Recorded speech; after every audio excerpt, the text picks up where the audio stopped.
Olá! Começa agora mais um Meio Ambiente por inteiro. O tema desta edição é polêmico e envolve a evolução da ciência e a ética. Vamos falar da clonagem animal, que pode trazer e, na verdade, já trouxe avanços incorporados à medicina e à preservação de espécies animais ameaçadas de extinção, por exemplo. E como tudo isso afeta a nossa vida? Como o Brasil participa desta importante pesquisa que vem sendo desenvolvida ao redor do mundo? Tudo isso a partir de agora. O estudo sobre a clonagem é antigo. Pesquisas mostram que tudo começou no final do século XIX. Um zoólogo alemão criou com apenas um embrião 2 ouriços no mar. A partir daí, muita coisa mudou. Os métodos foram se aprimorando e quase 50 anos depois, surgia a primeira clonagem de sapos. É isso mesmo, clonagem de anfíbios a partir de células embrionárias. A tecnologia é um marco para a ciência, mas muita gente não sabe sequer que a clonagem de seres vivos existe.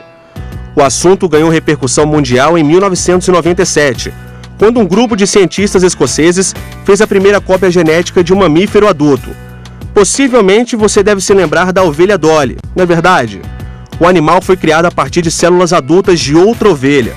Mesmo com o sucesso do clone, Dolly viveu poucos anos e morreu depois que cientistas decidiram sacrificá-la por causa de uma infecção pulmonar.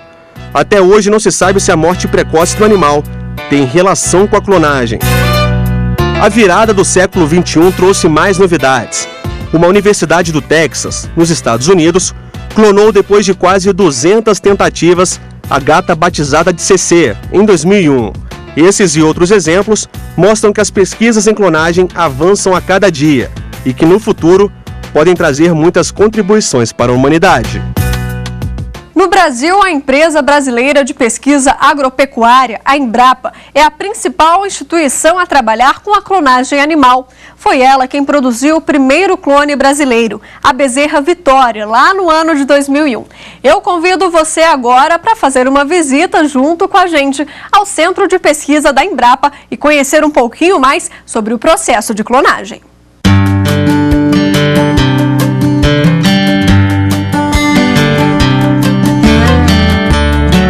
Estamos na Fazenda Sucupira, na cidade de Riacho Fundo, a cerca de 30 quilômetros de Brasília. A propriedade tem 1.800 hectares. O campo experimental da fazenda abriga espécies de animais em extinção, como diferentes raças de bovinos. Foram anos de pesquisas até a Embrapa desenvolver a tecnologia necessária para fazer um clone. As experiências, que já duram mais de uma década, se tornaram um marco para a ciência brasileira. Em 2001, surgiu o primeiro clone bovino da América Latina, a bezerra Vitória, da raça Cimental. O animal foi clonado pela técnica de transferência nuclear a partir de células embrionárias. Viveu 10 anos e, por meio de inseminações artificiais, provou que o clone se reproduz normalmente. Vitória deu à luz a bezerra Glória em 2004. Olha ela aí, bem tranquila na fazenda. Até ter o primeiro bezerro clonado, nós levamos em torno de 5 anos. A célula que deu origem ao animal que são células de origens diferentes. No caso da Vitória, foi célula a partir de um embrião. No caso da Lena, já foi célula do cúmulo zoófilo, né, que é uma célula que vem junto com o óvulo. E no caso da Porã, já foi uma célula da pele. As pesquisas avançaram e em 2003 foi clonado o segundo animal bovino da raça holandesa, batizado de Lenda da Embrapa. O clone foi feito a partir de células embrionárias de um animal da mesma espécie que teria morrido em um acidente. Hoje, a Lenda da Embrapa divide o espaço no pasto com as filhas, netas e bisnetas. Já em 2005 foi a vez de Porã, outro clone bovino. A vaca da raça Junqueira está em extinção. De acordo com esse pesquisador, existem menos de 100 animais desta raça no país. Por isso, ele explica que a clonagem pode ser uma ferramenta para preservar raças ameaçadas. A gente sabe que quando a gente avança na fronteira agrícola, a gente coloca em risco, né, a ocupação humana das florestas ou dos biomas, coloca em risco várias espécies animais. Então, a gente mostrar que por clonagem você consegue, de uma certa forma, não é o ideal, mas você consegue resgatar esse material genético, é mais uma ferramenta que pode assessorar essa conservação. E por que conservar? Para manter a variabilidade. Uma espécie, por exemplo, como a junqueira, ela hoje em dia não é mais utilizada comercialmente, por isso que ela está em risco de extinção, mas ela é rústica, ela está no Brasil desde a época da colonização. Então ela está aqui há 500 anos sofrendo um processo de adaptação que uma raça que foi introduzida posteriormente não tem. Então essas raças podem conter características de rusticidade, adaptabilidade que uma raça mais recentemente introduzida não vai apresentar. Eduardo trabalha na área de pesquisa de reprodução animal há quase 15 anos. Ele explica que desde que foi desenvolvido o primeiro clone, a empresa passou a observar o comportamento de cada animal e a capacidade de reprodução.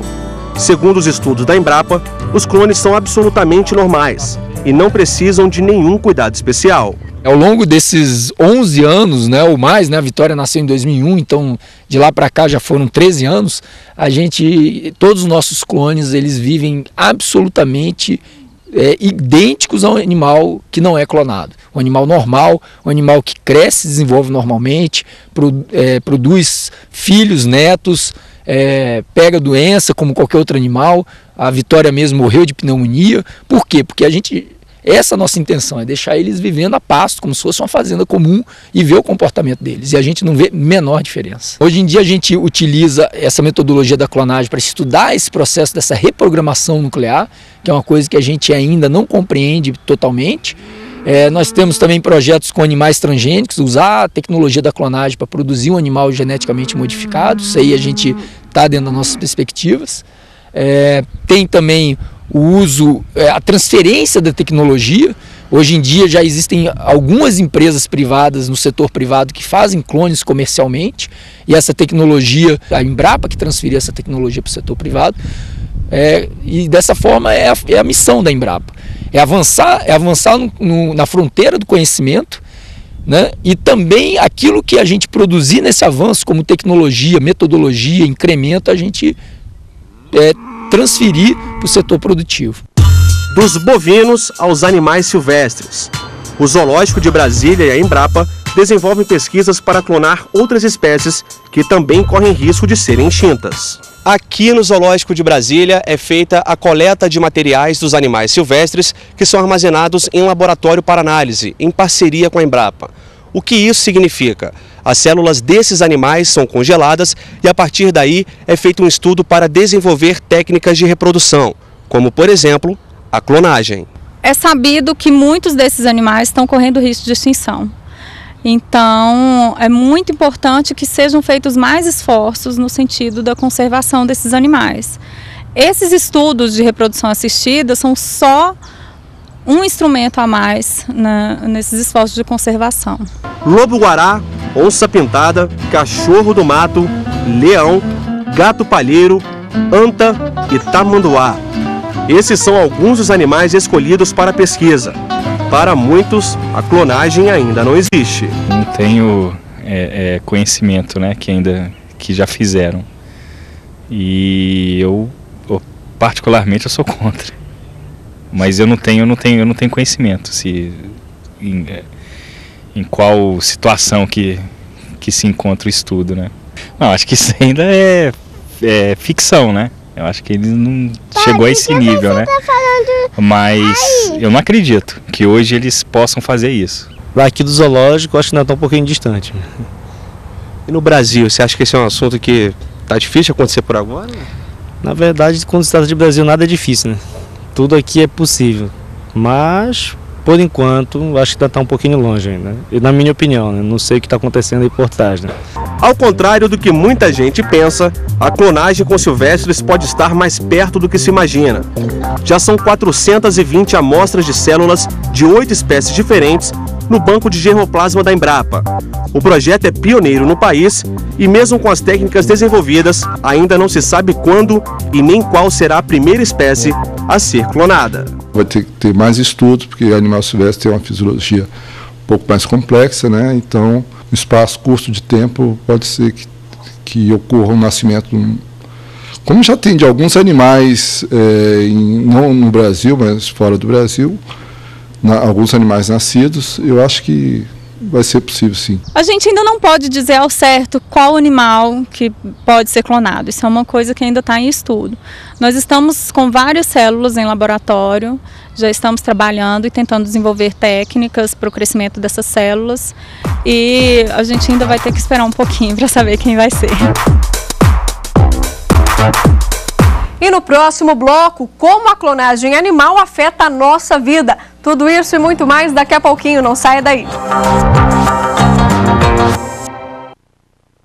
Estamos de volta para discutir como a clonagem animal afeta a nossa vida. E para isso nós convidamos a Thaís Maia, advogada da Comissão de Biodireito e Bioética da OAB-DF e a professora e pós-doutora do curso de mestrado em Ciências Animais da Universidade de Brasília e pesquisadora também da Embrapa, Margot Dodge. Muito obrigada pela presença de vocês aqui. Obrigada.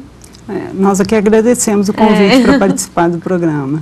Vamos começar então falando um pouquinho, Margot, contigo, a respeito dessa influência da clonagem animal. De que forma isso afeta então a nossa vida? Na realidade, a clonagem é uma técnica que pode ser definida como a produção de indivíduos geneticamente idênticos. Isso, para animais domésticos, essa técnica pode ser utilizada para a gente multiplicar de uma forma mais eficiente ou produzir um número maior de animais que sejam mais produtivos, por exemplo, vacas que produzam mais leite ou touros que tenham uma característica de produzir mais carne, por exemplo. Então, nesse sentido, a gente poderia ter um efeito da clonagem na nossa vida ou na produção de alimentos. Esse é um aspecto da clonagem reprodutiva, de multiplicação de animais. Um outro aspecto da clonagem que poderia interferir na nossa vida seria a clonagem terapêutica, que já foi discutida há alguns anos atrás, foi muito discutida, que é a possibilidade de se retirar uma célula de um indivíduo, e fazer a produção de um embrião com aquela célula, e esse embrião, então, depois se retirar aquelas células-tronco para poder ser utilizado em tratamentos, para regeneração de tecidos, problemas cardíacos, etc. Uma série de problemas e enfermidades, Mas tem toda essa questão, o problema ético, dessa clonagem terapêutica, e hoje já está se utilizando algum outro tipo está se tomando outro rumo para tentar resolver esse problema, que é a utilização das células-tronco, e células-tronco induzidas. Mas, doutora Thaís, esclarece para a gente, a clonagem animal é legal aqui no Brasil? Na realidade, hoje a gente não tem uma regulamentação específica, uma lei que trate especificamente de clonagem animal. A Lei 11.105 de 2005, ela define o que é clonagem e os tipos de clonagem, Como a doutora falou, clonagem terapêutica e reprodutiva. E também define que é crime a clonagem humana, mas não entra na clonagem animal, nas implicações, na regulamentação, fiscalização, nada disso. Hoje o que nós temos é um projeto de lei que já está em fase avançada de tramitação, em fase conclusiva, É o projeto de lei 5010 de 2013, ele está agora na Câmara dos Deputados. O que diz esse projeto? Esse projeto, ele fiscaliza de forma específica a clonagem de animais, a comercialização, órgão de fiscalização, define que vai ter um órgão federal de fiscalização, define um banco de dados público de fácil acesso, define inclusive penas para quem infligir as normas que daí passaram a ter vigor, A essa altura do campeonato seria essencial, Isso. E define assim, por exemplo, multas, destruição do material genético para quem infligir essas normas. Mas essa norma ainda está nesse plano legislativo, ainda está em processo de deliberação, mas já está bastante avançada. Agora ela está na Comissão de Meio Ambiente e Desenvolvimento Sustentável. Perfeito. No campo da pesquisa. Eu só gostaria de acrescentar que essa lei é extremamente importante, não só para quem trabalha com a técnica da clonagem, mas também para o proprietário dos animais, porque com qualquer célula de um animal, a gente pode produzir um outro animal, um clone daquele animal. Então, precisa haver uma legislação para proteger não só os proprietários dos animais, mas também a pesquisa. Então, é importante isso. Agora falando no caso das espécies ameaçadas de extinção, esses clones eles podem se reproduzir e garantir mesmo a sobrevivência ou o ressurgimento da espécie? Olha, o ressurgimento da espécie, ou a gente resgatar uma espécie que está extinta, isso realmente é impossível de fazer com a clonagem. A gente tentar, por exemplo, uma espécie que tem um número reduzido de indivíduos, se pode até utilizar a clonagem, mas a clonagem, o grande problema é que a variabilidade é muito pequena. E com isso a gente começa a ter os problemas de endogamia, né? De não ter a variabilidade genética. Então, é muito difícil da gente, manter essa população se o número de indivíduos for muito pequeno, porque a gente precisa ter uma variação. Mas existem alguns casos que eu acho que, de repente, é a única alternativa que a gente tem. E eu acho que a clonagem ela pode ser utilizada, por exemplo, para animais de zoológico, né, que existem zoológicos no mundo inteiro. A gente pode fazer um clone e trocar um material com outro, né, com outro zoológico de outro lugar. Então, acho que existem outras técnicas também que a gente pode associar para tentar manter essas espécies, né, como criopreservar o tecido ovariano, enfim. Então, acho que a clonagem pode ser utilizada juntamente com outras técnicas para tentar manter uma população que exista um número mínimo de indivíduos, né? Em relação, então, à clonagem humana, né? É um campo um pouco mais delicado e que a ética, acho que tem que, sobretudo, imperar nisso, né, doutora? A clonagem humana, como eu disse, ela já tem uma prescrição de proibindo, né? A clonagem de seres humanos. E, diferente da clonagem animal, ela já envolve outros conflitos éticos mais profundos.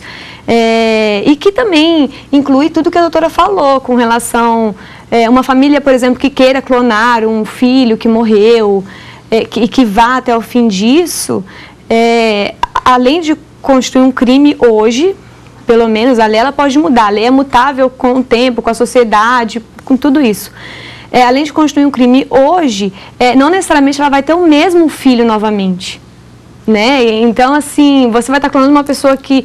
Porque o clone, ele pode ser tanto de um organismo vivo como de um organismo morto, né? Desde que tenha uma célula com DNA, uma célula que tenha sido guardada, né? Então, às vezes, perdeu-se um filho e coloca toda uma expectativa para ter aquele mesmo filho de volta e não vai ser... E não é só esse o conflito ético, a questão do próprio domínio do corpo, né? Hoje a gente não pode dispor do nosso corpo assim, de forma ampla. Para a clonagem humana existe uma legislação específica? Não existe. Se não tem para animal, para humana, menos ainda. É o que eu falei, hoje a gente tem só a prescrição de que é um crime. A clonagem humana, hoje. Também falta falta uma regulamentação. Talvez porque a lei ela muda mesmo de acordo com a sociedade, como a sociedade muda, como a sociedade pensa. Talvez daqui a algumas décadas esses conflitos éticos já estejam resolvidos, já esteja para a sociedade brasileira isso já seja aceitável. Então aí vai ter uma outra legislação que permita e regulamente. Mas hoje é um crime e guarda seus conflitos morais e éticos próprios, né? Agora, nessa questão de resultados concretos, né, dessa contribuição para a medicina, desculpa, existe algum resultado que já se venha falar, algum caso conhecido? A senhora conhece? Não, nesse sentido, de que forma que, vamos dizer assim, que a técnica, não estou falando assim, produzir um clone, né, humano, mas o que a técnica da clonagem trouxe, assim, de benefício, vamos dizer, para a medicina humana, por exemplo, bom, a questão da clonagem terapêutica, né, mas o que a clonagem, assim, eu acho que a grande contribuição da clonagem é uma ferramenta fantástica para vários estudos. Por exemplo, vocês sabem que na clonagem a gente pega uma célula adulta, né? E aí o que a gente faz com aquela célula? A gente quer que aquela célula esqueça que ela foi adulta e passe a fazer, né, o tecido que a gente quiser, ou né, fazer um novo indivíduo. Então, na realidade, aquela célula tem que perder toda a memória que ela tem e formar um novo indivíduo.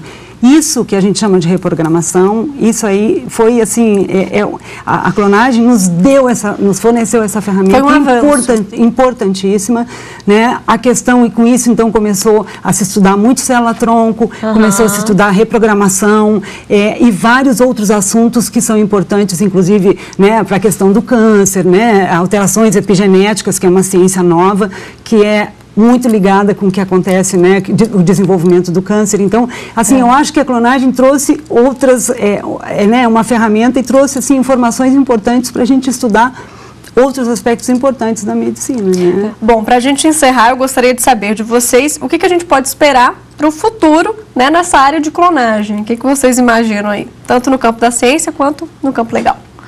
Bem, eu acredito que a ciência, ela já provou que não tem limites ainda conhecidos pelo homem, né?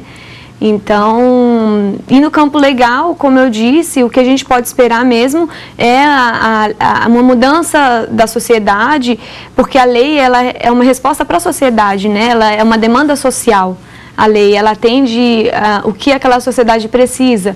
Então, a gente tem que ver como isso vai evoluir, para daí então ver como a sociedade vai responder a isso, para daí vir então a produção de uma lei no campo legislativo. Já no campo da ciência, acho que não tem nem como dimensionar, né? Porque a clonagem, né, eu vou falar especificamente da parte animal, em algumas situações ela é uma técnica importante, na recuperação de um animal, que é um animal muito produtivo, muito bom, e que de repente, né, por uma mordida de cobra, por exemplo, morre, né? E aquele animal é importante. Então, é uma técnica, assim, que ela pode trazer alguns benefícios, né?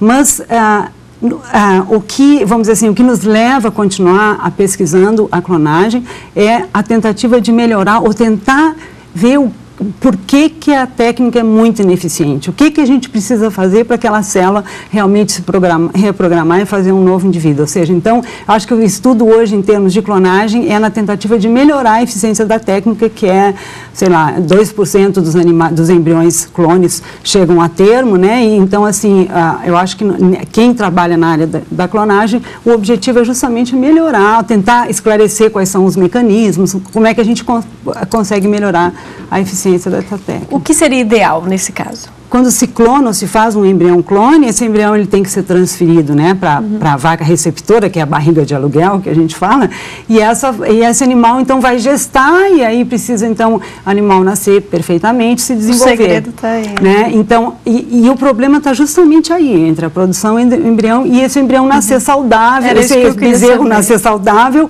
e se desenvolver normalmente. Isso é que é muito baixo.